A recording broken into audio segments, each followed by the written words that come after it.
प्रिय दोस्तों नमस्कार।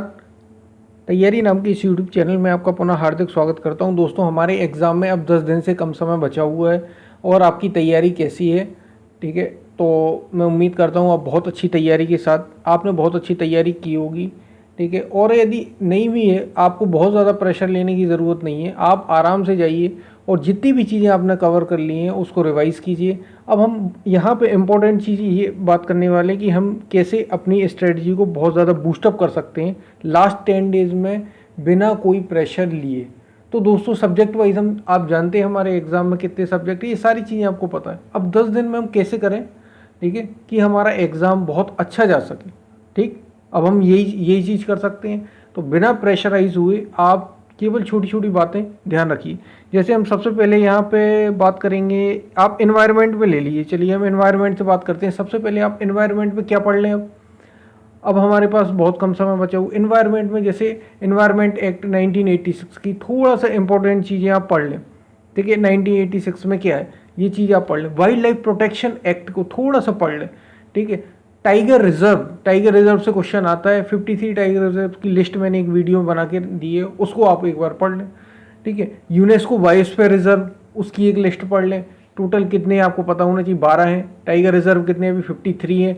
ये चीज़ें आप पढ़ लें। और क्या क्या है आप जानते हैं, टाइगर रिजर्व से यूपीएससी ने कई बार क्वेश्चन पूछे हैं। National park, tiger reserve, environment में ये चीज़ें आप पढ़ लीजिए। अब लास्ट 10 दिन में हमें क्या करना है, बस आपको ये चीज़ें देख लेना है। इन्वायरमेंट में जैसे मैंने आपको बताया, national park, tiger reserve, UNESCO biosphere reserve की लिस्ट, रामसर साइट्स, कौन कौन सी रामसर साइट्स हैं इनको आप एक बार रिवाइज कर लें। राइट, ये चीज़ें आप पढ़ लें इन्वायरमेंट में। ठीक है, और इन्वायरमेंट का ऊपर जैसे आपको यूएनएफ ट्रिपल सी के बारे में आपने सुना होगा, उसकी थोड़ी सी आप चीज़ें अगर पढ़ सकते हैं तो पढ़ लें। ठीक है, इंस्टीट्यूट जरूर पढ़ लें इन्वायरमेंट से रिलेटेड। जो इंस्टीट्यूट जैसे wild life institute of India, WII, इनके बारे में थोड़ा थोड़ा इंस्टीट्यूट को आप एक बार देख लें सारे। ठीक है, वाइल्ड लाइफ प्रोटेक्शन एक्ट के बारे में थोड़ा सा देख लें। ठीक है, अब जैसे टाइगर आपको पता है 1973 का टाइगर प्रोजेक्ट है, थोड़ा सा इस बारे में देख लें बस। बाकी करंट अफेयर्स, इसके अलावा आपको कुछ नहीं करना है। ठीक है, अब आप लास्ट समय में बस ये इंपॉर्टेंट चीज़ें आप ज़रूर देख के जाएँ। इन्वायरमेंट हो गया। ठीक है, अब जैसे आर्ट एंड कल्चर यहाँ पे मैंने नहीं लिखा, लेकिन आर्ट एंड कल्चर की मैं आपसे थोड़ा सा आर्ट एंड कल्चर पे भी बात करूँगा कि आर्ट एंड कल्चर में हम क्या पढ़ें।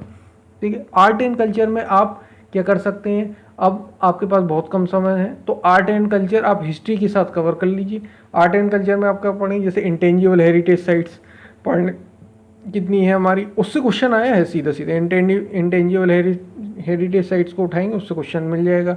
ठीक है, छोटे छोटे से आर्ट एंड कल्चर के टॉपिक हैं, जैसे हमारे इंडियन थिएटर के बारे में, भारतीय नाटक, आप उनकी लिस्ट पढ़ लें।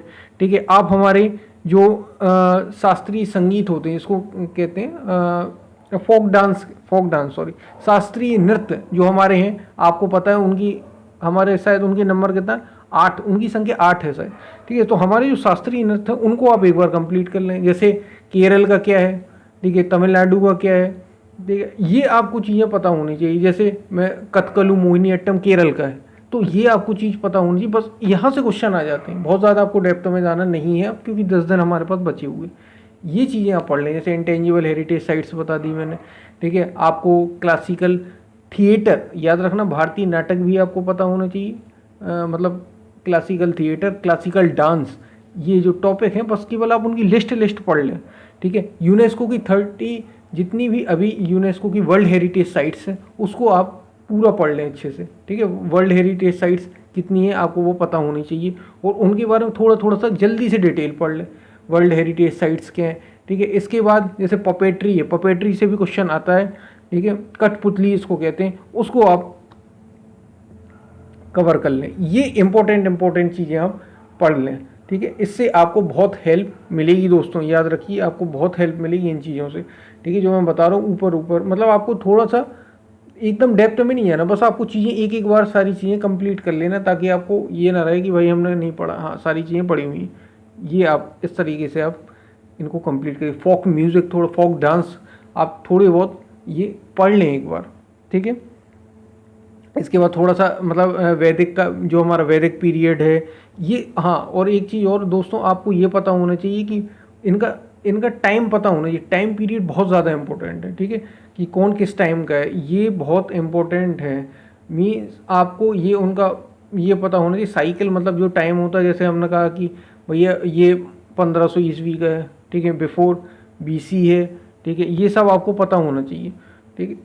ये आप आर्ट एंड कल्चर में कंप्लीट करेंगे। इसके बाद आ जाते हैं पॉलिटी। दोस्तों पॉलिटी में, अब जैसे हम पॉलिटी में बात करें तो अब क्या करेंगे, हम पॉलिटी में लास्ट 10 डेज हमारे पास बचे हुए हैं, तो पॉलिटी के लिए आप क्या करें, सबसे इंपॉर्टेंट भैया कॉन्स्टिट्यूट अमेंडमेंट पढ़ लें एक बार, ठीक है, सारी लिस्ट एक बार पढ़ लें। कॉन्स्टिट्यूट अमेंडमेंट वो भी बहुत ज़्यादा नहीं है, कितने 25 से 30 ही इंपॉर्टेंट है, वैसे तो बहुत ज़्यादा है लेकिन 25 से 30 ही ज़्यादा इंपॉर्टेंट है, उनको आप पढ़ लें एक बार।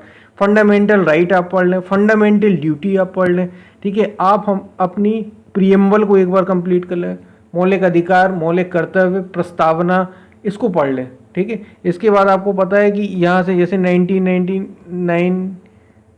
1919 का, ठीक है, 1935 का जो एक्ट है ये इंपॉर्टेंट है, ठीक है। चार्टर एक्ट हैं जो हमारे 1833 का, 1853 का, 1800, मतलब ये जो इम्पोर्टेंट है ये आपको सारे 1858 का, 1858 का, ये सारे आप चार्टर एक्ट कंप्लीट कर लें।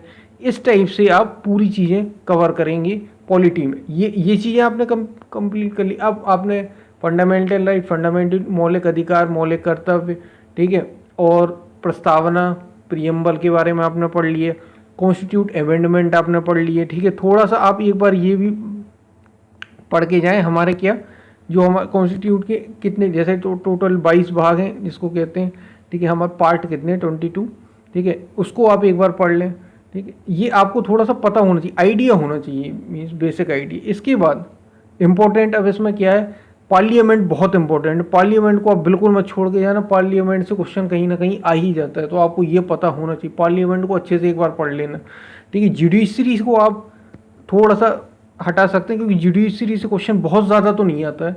हाँ, एक आध क्वेश्चन अभी प्रीवियस ईयर्स में 1-2 क्वेश्चन आए हैं जुडिशरी से भी, तो वो भी करंट अफेयर्स में वो चीज़ें आप कवर कर लेंगे, मतलब आपको अलग से बहुत ज़्यादा वो करने की ज़रूरत नहीं है दोस्तों। लेकिन पार्लियामेंट, ये कुछ टॉपिक ऐसे हैं जो आपको बहुत इंपॉर्टेंट पढ़ के जाना ही चाहिए।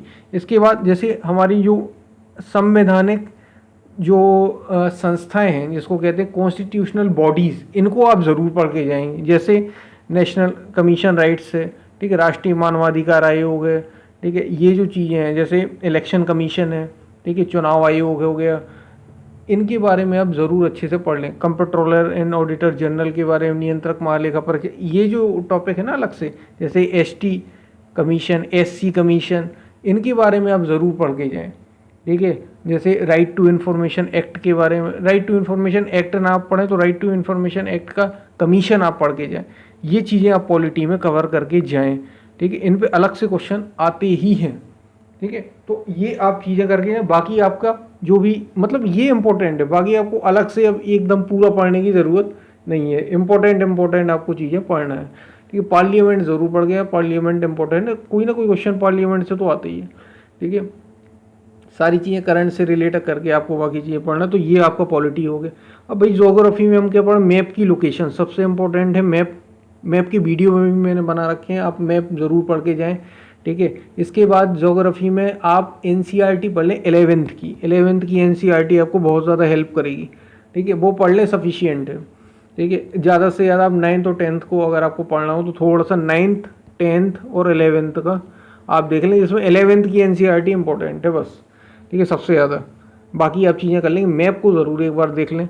ये हो गया आपकी ज्योग्राफी में। इसके बाद हम जल्दी से बात करेंगे अब इकोनॉमी। हाँ दोस्तों, इकोनॉमी करंट अफेयर्स से आप रिलेट करिए, पूरा का पूरा इकोनॉमी करंट अफेयर्स से जितने भी क्वेश्चन हैं, करंट अफेयर्स को आप पढ़ के जाइए, इकोनॉमी के करंट अफेयर्स को पढ़ के जाइए बस।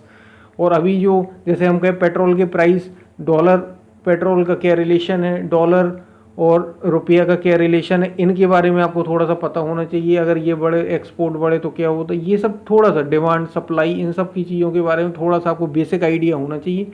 इससे आपको बहुत हेल्प मिलेगी। इकोनॉमी में बहुत ज़्यादा डेप्थ जाने की जरूरत, थोड़ा सा बैंकिंग के बारे में आप क्वेश्चन ज़रूर पढ़ लें, बैंकिंग क्या, डिपॉजिट्स होता है, विड्रॉ क्या, मतलब ये सारी चीज़ें थोड़ा सा आपको पता होना चाहिए, ठीक है। कोर बैंकिंग सॉल्यूशन, मतलब ये कुछ चीज़ें आपको पता होनी चाहिए। बैंकिंग से रिलेटेड इन्फॉर्मेशन ज़रूर पढ़ लें, थोड़ा सा RBI से रिलेटेड चीज़ें आप पढ़ लेंगे, ठीक है, वो भी करंट अफेयर्स से ही, ज़्यादा चीज़ें करंट अफेयर से रिलेट करना, बहुत ज़्यादा डेप्थ में नहीं जाना है। लेकिन एक चीज़ याद रखना, इकोनॉमी से बहुत ज़्यादा क्वेश्चन आते हैं और चीज़ें आपको जैसे डिमांड सप्लाई है, ठीक है, आपको चीज़ें बेसिक पूछे, जीडीपी है तो आपको ऐसा नहीं पूछा जाएगा कि एकदम डेप्थ में पूछे। क्वेश्चन हो सकता है कोई ना कोई डेप्थ में, लेकिन क्वेश्चन जितने भी आते हैं ज़्यादातर आपके करंट अफेयर्स और बेसिक आइडिया, मतलब आपको एक समझ है कि नहीं, ठीक है, आपको इकोनॉमी की समझ, डेवलपमेंट, इस पर बेस्ड क्वेश्चन आते हैं। तो आपको इस पर फोकस रहना है बस, ठीक है। आपको बिल्कुल आपको चीज़ें ऐसी जोड़ के चलना है। मार्केट वैल्यू, जितनी ज़्यादा चीज़ें मार्केट से रिलेटेड है आप उनको पढ़िए, आपको उसमें बहुत ज़्यादा हेल्प मिलेगी। तो बहुत ज़्यादा डेप्थ में नहीं आना है, ठीक है। चीज़ें करंट अफेयर्स, इकोनॉमी पूरी करंट अफेयर्स पर ही ध्यान है। Economy, environment, science and tech, current affairs पर बहुत ज़्यादा फोकस करना है, ठीक है। ये हो गए इकोनॉमी के बारे में। अब हिस्ट्री पे आ जाइए जल्दी से। दोस्तों हिस्ट्री में आप जानते हैं एंशियंट, मेडिएवल और मॉडर्न इंडिया, ठीक है। एंशियंट में अब इंडस वैली सिविलाइजेशन, जिसको सिंधु घाटी सभ्यता कहते हैं, इसको एक बार ज़रूर देख लें अच्छे से। इसके बाद ये सबसे ज़्यादा इंपॉर्टेंट है अगर हिस्ट्री में, तो वो इम्पोर्टेंट होता है क्या, आपका थोड़ा सा आपको टाइम पीरियड पता होना चाहिए, भैया कौन से टाइम में क्या क्या चीज़ें हुई। ये बहुत इंपॉर्टेंट है, इस पर क्वेश्चन यूपीएससी पूछता है। टाइम पीरियड आप ज़रूर पढ़ के जाइए, किस टाइम में क्या हुआ। 1857 का अलग है भैया, 1857 की क्रांति हुई थी जो फ्रीडम स्ट्रगल, और हमारा थोड़ा सा फ्रीडम मूवमेंट, इनको भी आप पढ़ के अच्छे से जाएं। फ्रीडम मूवमेंट की बात करें जैसे 1857 से 1885 के बीच, 1885 से, ठीक है, 1905 की भी, 1905 से 1935, 1935 से 1947, ये चीज़ें आपको थोड़ा सा पता होनी, ठीक है। आफ्टर इंडिपेंडेंस भी जैसे हम बात करें, वो चीज़ें थोड़ा सा पता होना चाहिए। तो सबसे ज़्यादा फोकस तो मॉडर्न इंडिया में करना है। अब आप इस मॉडर्न इंडिया के लिए क्या करेंगे, स्पेक्ट्रम की अगर आपने बुक देखी तो स्पेक्ट्रम की बुक में, वैसे आप जिससे कर रहे हैं उससे करें, स्पेक्ट्रम की बुक में पीछे आपको समरी दी रहती है, उस सारी समरी को आप एक एक बार अच्छे से पढ़ लें, रिवाइज कर लें, सफिशिएंट रहेगा। कांग्रेस के जितने भी अधिवेशन हुए, हिंदी में कांग्रेस के जो अधिवेशन हुए उनको आप एक बार पढ़ लें। सारे गवर्नर का क्रोनोलॉजी ऑर्डर, जैसे सारे गवर्नर जो आए, गवर्नर जनरल हैं, ठीक है, और उसके बाद जो वायसराय थे उनके बारे में आप थोड़ा सा पढ़ लें। अच्छा, और यूपीएससी में हिस्ट्री में अभी क्या आ रहा है, एजुकेशन से रिलेटेड जो पार्ट है वो अच्छे से दिया हुआ है स्पेक्ट्रम में, उसको आप एक बार देख लें। न्यूज़पेपर से रिलेटेड पार्ट दिया है, उसको आप अच्छे से देख लें, ठीक है। इसके बाद पीछे लिस्ट दी हुई है कुछ टॉपिक्स की, किसमें, स्पेक्ट्रम में, उसको आप एक बार पढ़ लें और इन सब की समरी पढ़ लें। जितनी भी समरी दी हुई है स्पेक्ट्रम में, सारी समरी एकदम रट लें आप, ठीक है, आपको बहुत हेल्प मिलेगी एग्जाम में। तो ये हिस्ट्री हो गया, ज्योग्राफी हो गया, पॉलिटी हो गया, इकोनॉमी हो गया, इन्वायरमेंट हो गया आपको। इसके बाद science and tech, science and tech में देखो क्वेश्चन दोस्तों कैसे आते हैं, आपको वन लाइन क्वेश्चन पूछा जाए कि ये क्या है, इसके बारे में बताइए, बस आपको बता देना। इस टाइप के क्वेश्चन साइंस एंड टेक में तो पूरा पूरा करंट अफेयर से रहेगा रिलेटेड, तो आपको वो चीज़ कवर करनी है वहाँ से। इसके बाद करंट अफेयर्स तो दोस्तों साथ में चलेगी ही, आप ये चीज़ें कवर करेंगे तो साथ में करंट अफेयर्स हो जाए। ऐसे तैयारी करें और कोई चीज़ टेंशन ना लें। अब जितनी चीज़ें आपने कर ली हैं मोर देन सफिशिएंट है दोस्तों, अब आपको टेंशन नहीं लेनी एक सबसे चीज़। और ये तो कहना तो आसान है, लेकिन आप तो टेंशन लेंगे ही, ठीक है। तो टेंशन आपको जैसा भी करना है, वो सारी चीज़ें देखिए दोस्तों आपके ऊपर है। मैं केवल कह सकता हूँ, सभी लोग केवल कह सकते हैं, सारे लोग आपकी हेल्प कर रहे हैं, सारी चीज़ें आपके ऊपर हैं। तो आप क्या करिए, जितनी चीज़ें हो सकें उतनी कर लीजिए। बाकी चीज़ें आप इंपॉर्टेंट चीज़ें पढ़िए, आप बिल्कुल डेप्थ में जाके एकदम अब नहीं पढ़िए। नई चीज़ें पढ़ने से एकदम बचें। फिर मैं कह रहा हूँ नई चीज़ें पढ़ने से एकदम बचें कि अभी ये टॉपिक छूट गया, ये टॉपिक छूट गया, ये टॉपिक छूट गया, बिल्कुल नहीं, ठीक है। आप तो नई चीज़ें पढ़ने से बचें, ठीक है। इसके बाद अब यूपीएससी के क्वेश्चन पेपर ज़रूर आप अभी लगाएं, जैसे अभी 10-12 दिन, तो बार बार यूपीएससी के क्वेश्चन पेपर पर फोकस करें, इतनी चीज़ों को रिवाइज करें। यूपीएससी क्वेश्चन पेपर बार बार फोकस करें, उनके आंसर्स देखें, सबके आंसर्स यूपीएससी के आंसर कीज में रहते हैं, उनको एक बार कवर कर लें, ठीक है। तो आपको बहुत हेल्प मिलेगी। इसके बाद सी सेट, दोस्तों सी सेट को छोड़ के मत जाइए। सी सेट के क्वेश्चंस जो है उसकी मैंने एक अलग से आपको लिस्ट बना के दी थी कि आपको क्या पढ़ना चाहिए, रीजनिंग में क्या पढ़ना चाहिए, एप्टीट्यूड में, यूपीएससी सी सेट की स्ट्रेटजी क्या है, उसका भी एक वीडियो डला हुआ है, उसकी भी आप उस वीडियो को जाके देख सकते हैं। इस तैयारी नाम के यूट्यूब चैनल पे जो है, इस यूट्यूब चैनल पे आप जाएंगे तो आपको यूपीएससी के पूरी मतलब बताया गया था कैसे आपको एग्जाम क्रैक करना है, तो आप सी सेट को भी एक बार देख के जाएंगे। तो ये दोस्तों वीडियो आपको कैसा लगा ज़रूर बताएं। चैनल को सब्सक्राइब नहीं किया हो तो सब्सक्राइब ज़रूर करें। All the best for the exam. 10 दिन के लिए अभी अपन और भी बात करेंगे थोड़ा सा, आप कैसे अच्छे से तैयार होके जाएं। तब तक के लिए धन्यवाद।